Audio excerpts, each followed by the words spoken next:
নিঃশব্দ ক্যাম্পাস কখনো যে পথগুলোতে হাজারো পদচারণার শব্দে তৈরি করত জীবনের এক অনন্য সুর, আজ সেই পথগুলো নীরব স্থির, যেন সময়টা থেমে গেছে। এই তো সেদিনও টিএসসি, কার্জন হল, লাইব্রেরি, সিঁড়ি সবখানেই ছিল প্রাণ চাঞ্চল্য, বন্ধুত্ব, স্বপ্ন আর সংগ্রামের গল্প। কিন্তু আজ ঈদের ছুটিতে সবাই বাড়ি চলে গেছে, ক্যাম্পাসটা যেন হঠাৎ করেই হয়ে গেছে এক ধূসর মরুভূমি।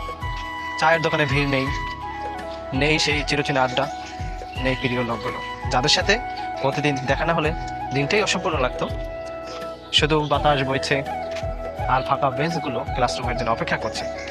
আবার কবে ফিরবে তার আপন মানুষগুলো?